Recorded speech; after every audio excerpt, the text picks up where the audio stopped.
Have you ever heard of a kidnapping story that ended in the kidnappers letting their victim go? What about one where the victim was supposedly branded and tortured for 3 weeks before being dropped off 150 miles from the spot where she vanished? Welcome to the Crafty Cryptid, a channel dedicated to the dark, the strange, and the mysterious. Thanks for tuning in to Spooky Week. 7 days of chilling videos to get you in the mood for Halloween. If you enjoy this content, subscribe and leave a thumbs up. Now then, let's settle in for the story of Sherri Papini, the woman who was abducted and released back in 2016. On November 2nd of 2016, Sherri Papini, 34 years old, disappeared from her home in Redding, California whilst out jogging. Sherri's husband, Keith Papini, became concerned when he returned from his job at Best Buy and did not find his wife at home. She also had not picked up her children from daycare. Keith was quoted as saying, "I couldn't find her, so I called the daycare to see what time she picked up the kids. The kids were never picked up, so I got freaked out. I hit the Find My iPhone app thing. I found her phone. It's got, like, hair ripped out of it, like in the headphones." What he is referring to is an app on iPhone that allows a user to find devices they may have lost. When Keith found Sherri's iPhone, it had been laying on the ground at the intersection of Sunrise Drive and Old Oregon Trail, about a mile from their home. What was strange about it, however, was that the headphones were wrapped around the iPhone and apparently had pieces of Sherri's hair attached to them. The device had seemingly been planted on the ground rather than ripped from Sherri and discarded. Keith immediately contacted authorities when he found his wife's phone, on the assumption that something bad had happened to Sherri. 3 weeks later, in the early morning hours of November 24th, Sherri was found at the side of County Road 17 near Interstate 5 in Yolo County. The location was 150 miles, or 240 kilometers, south of where she disappeared, and around 15 miles north of Sacramento. Astonishingly, Sherri, who had her hands zip-tied together, was able to flag down a passing vehicle to get help. She appeared to have been abused, covered in bruises with a broken nose, and even had a branding of some sort on her shoulder, though details of what the brand said have never been released by police. Sherri was also only 87 pounds, or 40 kilograms, when she was found. The sheriff's office said, quote, "Sherri appeared battered and bruised. Her hair had been cut to shoulder length, and she had a brand on her right shoulder. Sherri, however, stated she had not been sexually assaulted, and there was no evidence to indicate otherwise," unquote.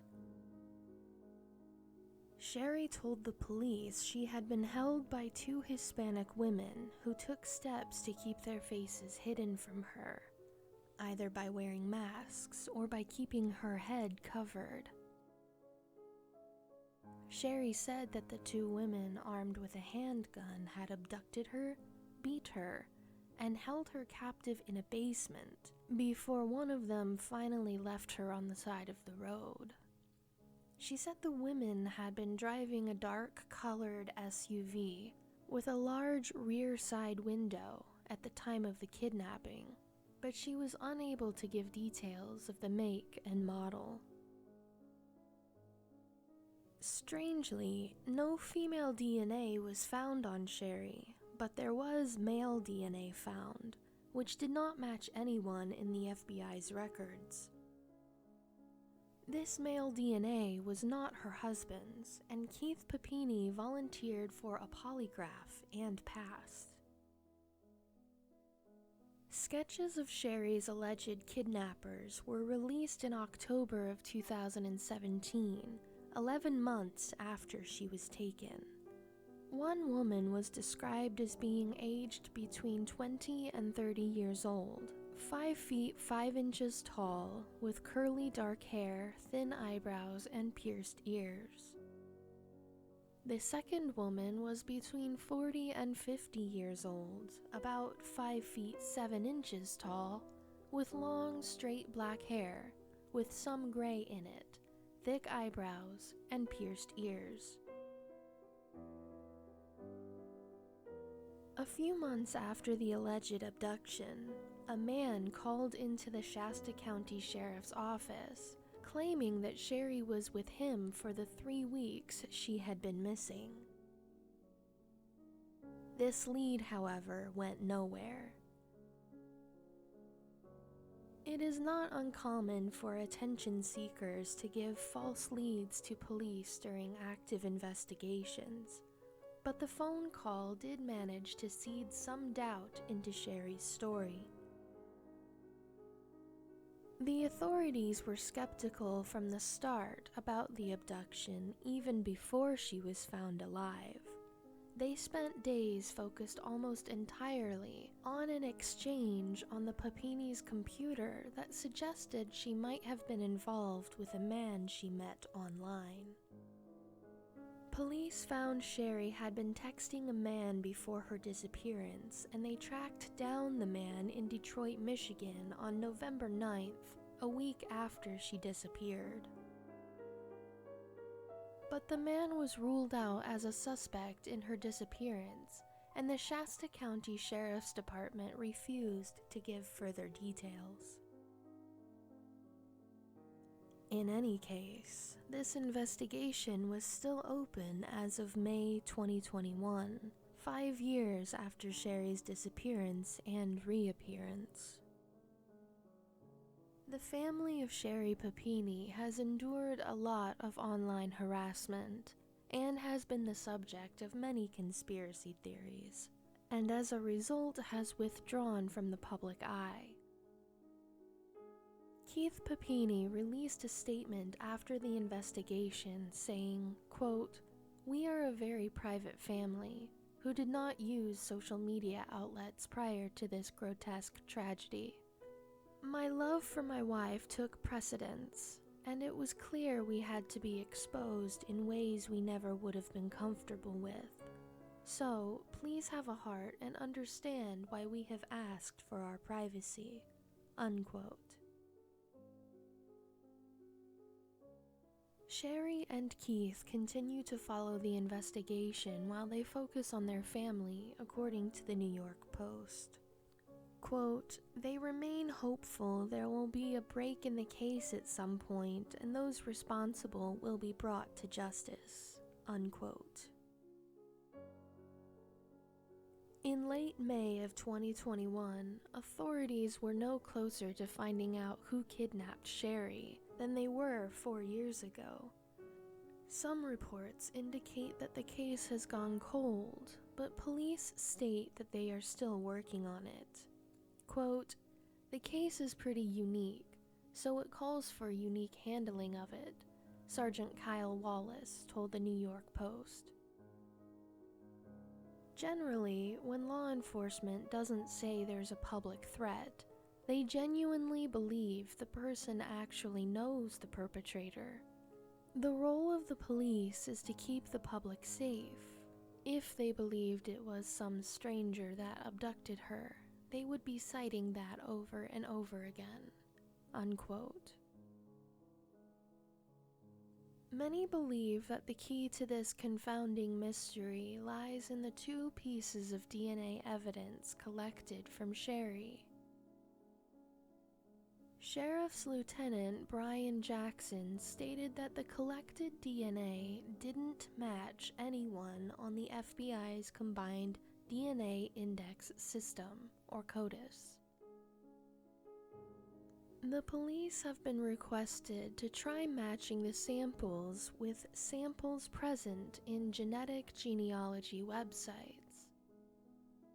The websites have more DNA samples compared to CODIS, since CODIS only contains DNA from past perps. Sergeant Jesse Gonzalez of the Shasta County Sheriff's Department declined to answer when asked whether authorities have tried using genetic genealogy to crack the case.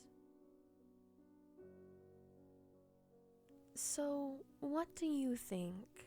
Was Sherri Papini actually abducted by 2 Hispanic women and then released 3 weeks later?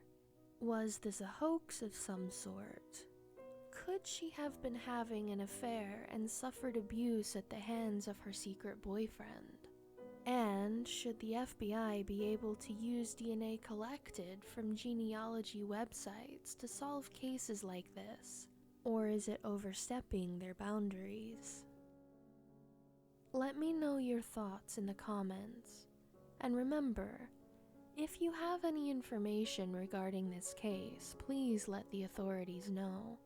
The contact information for the FBI is listed in the description box. Or you can call Crime Stoppers at 1-800-222-TIPS. That's TIPS. I hope you enjoyed this video. If you want more content like this, please subscribe to the channel and ding the notification bell. I post multiple times a week. Leave a thumbs up and a comment for the YouTube algorithm. Thanks for watching, and come back soon, Cryptids.